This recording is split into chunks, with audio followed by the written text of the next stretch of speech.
A woman is standing on the street when a passing car suddenly snatches her dress and takes it away. She is left standing in the middle of the road. A man passes by and sees her in a panicked state. The woman begs him and says, "Please go to the nearby boutique and bring me a dress. I have a job interview in 10 minutes. The man looks at her and says, "Stay right here. I will be back." He runs to the store and comes back with a dress. The woman says happily, "Thank you so much. Let me buy you a coffee." He smiles and says, "I cannot stop. I have a job interview too. If I am late I will lose the opportunity." He walks away. Neither of them knows they are going to the same office. Inside the office the assistant is conducting the interview alone that day. A woman creates a scene when a man is called in before her. The assistant says firmly, "In this office arriving early does not prove anyone's ability." The woman is shocked. She says she came first for the interview but the assistant does not listen to her. The assistant takes the man inside and after a short conversation says, "The job is yours." She knew his skills did not match the position but she changes the report to make him look suitable. A little later the same man who helped the woman arrives. He is sweating and arrives late. The assistant looks at him and says,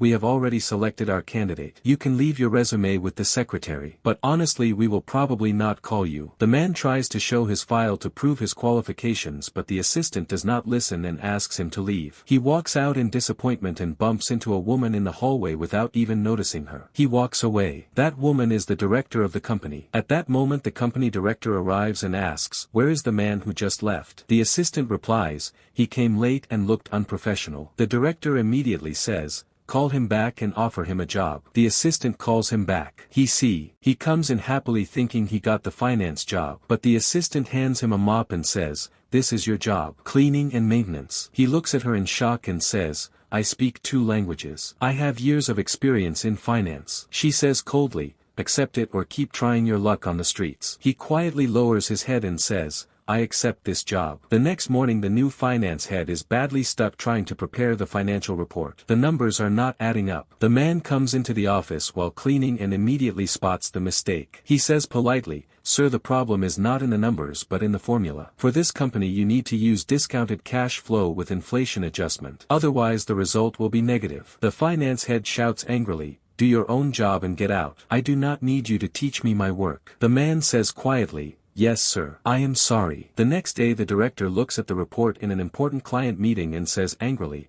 "This analysis has no logic at all. If I take this report in there we will lose everything." At that moment the man steps forward and says, "Director, please do not worry. I had a feeling this would happen. Here is the real report." He hands her a complete analysis with cash flow calculations and risk projections. The director looks at him in surprise and says, "You prepared all of this?" He replies, "Yes,